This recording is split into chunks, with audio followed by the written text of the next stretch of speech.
இந்த வீடியோவை பார்க்கக்கூடிய உங்களுக்கு எனது முதற்கண் வணக்கம்.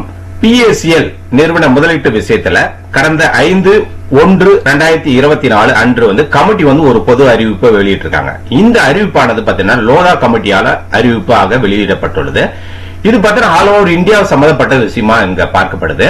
அது என்னன்னு நம்ம இந்த வீடியோ மூலமா பார்க்கலாம். அதுக்கு முன்னாடி இந்த சேனலை நீங்க இதுவரைக்கும் சப்ஸ்கிரைப் பண்ணாம வீடியோவை பார்க்கக்கூடியவரா இருந்தா மறக்காம சப்ஸ்கிரைப் பண்ணிட்டு பக்கத்துல இருக்கிற பெல் ஐகானை கிளிக் பண்ணீங்க. அப்பதான் நான் PACL சம்பந்தமாக பதிவிடக்கூடிய ஒவ்வொரு பதிவும் உங்களுக்கு உடனடியாக சேரும்.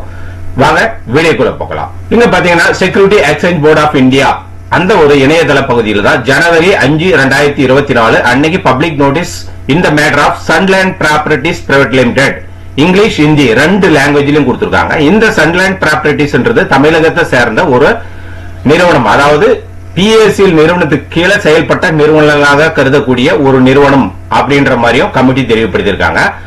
இந்த விஷயத்துல என்ன நடந்திருக்குன்னு சொல்லிட்டு பிரீஃபா உள்ள பார்ப்போம். இந்த பொது அறிவிப்பானது யாரால வெளியிடப்பட்டுள்ளதுன்னா ஜஸ்டிஸ் RM லோதா கமிட்டி இந்த மேட்டர் ஆஃப் PACL விஷயத்துல உச்சநீதிமன்றத்தால் அமைக்கப்பட்ட RM லோதா கமிட்டியால வெளியிடப்பட்டிருக்குது. இது என்ன மாதிரியான சம்பந்தப்பட்டதுன்னா PACL நிறுவனத்தினுடைய சொத்துக்களை வாங்கறதுக்கோ விற்கிறதுக்கோ தனி நபருக்கோ இல்ல தனி நிறுவனத்துக்கோ இதுவரைக்கும் எந்த விதமான அனுமதியும் கிடையாது அப்படின்ற ஒரு தலைப்புல தான் வெளியிட்டு இருக்காங்க. இதுல ஃபர்ஸ்ட் ஆஃப் பாயிண்டா இருக்கக்கூடிய விஷயம் பாத்தீங்கன்னா சுபத்ரா பட்டாச்சாரியா வெஸ் செபி இவர்களுக்கு இடையிலான வழக்கு 13,301/2015 படி இந்திய உச்சநீதிமன்றம் 2/2/2016 அன்று PACL நிறுவனத்தின் சொத்துக்களை விற்று பாதிக்கப்பட்ட முதலீட்டாளர்கள் பணத்தை வழங்க ஓய்வு பெற்ற RM லோதா தலைமையில் கமிட்டி அமைக்கப்பட்டுள்ளது அப்படின்ற மாதிரி தெரியப்படுத்திருக்காங்க. இதுல 2வது பாயிண்ட்ல சொல்லக்கூடிய விஷயம் PACL நிறுவன சொத்துக்களின் விவரங்களை அனைத்தும் CBI ஆல் கைப்பற்றப்பட்டு உச்சநீதிமன்றத்தின் மூலம் RM லோதா கமிட்டியிடம் வழங்கப்பட்டுள்ளது அப்படின்ற விஷயத்தையும் சொல்லியிருக்காங்க. 3rd பாயிண்ட்ல என்ன சொல்லியிருக்காங்கன்னா இது சம்பந்தமாக PACL நிறுவனமோ அல்லது அதன் துணை நிறுவனங்களாக கருதக்கூடிய 640 நிறுவனங்கள் வைத்திருக்கும் சொத்துக்களை நேரடியாகவோ அல்லது மறைமுகமாகவோ விற்க அல்லது குத்தகை போன்ற நடவடிக்கைகள் தடை செய்யப்பட்டுள்ளது அப்படின்ற பாயிண்ட் ஆஃப் இங்க 3வது பாயிண்டா தெரிவிச்சிருக்காங்க.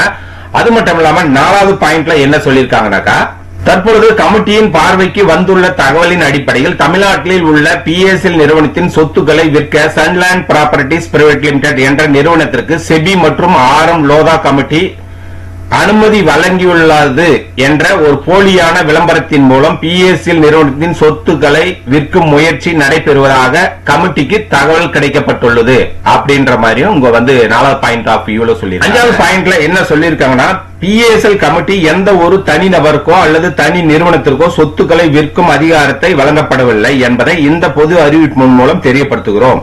அவ்வாறாக மேற்கொள்ளப்படும் போலியான நடவடிக்கைகள் மூலம் சொத்துக்களை விற்கவும் முற்படுபவரும் வாங்குபவரும் கடுமையான தண்டனைக்கு உட்படுத்தப்படுவார்கள் என்பதை எச்சரிக்கை செய்யப்படுகிறது அப்படின்னு சொல்லிட்டு 5வது பாயிண்ட்ல சொல்லியிருக்காங்க. அதாவது இந்த நிறுவனத்தின் சொத்துக்களை விற்கிறவரோ வாங்குறவரும் கடுமையான தண்டனைக்கு உட்படுத்தப்படுவார் என்றத கமிட்டி ரொம்ப கடுமையா தெரிவிச்சிருக்கு.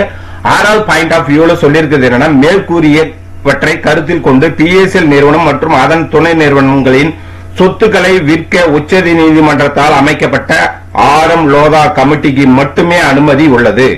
தனி நபரோ அல்லது தனி நிறுவனமோ இதன் அதிகாரத்தை கையில் எடுத்தால் கடுமையான தண்டனைகளுக்கு உட்படுத்தப்படுவார் என்பதை இங்க நான் 6வது பாயிண்ட் ஆஃப் வியூல தெரியப்படுத்தி மும்பையிலிருந்து ஜனவரி 5, 2024 வருடத்துல ஒரு பொது அறிவிப்பு மூலம் கமிட்டி இந்த அறிவிப்பை தெரிவித்திருக்காங்க.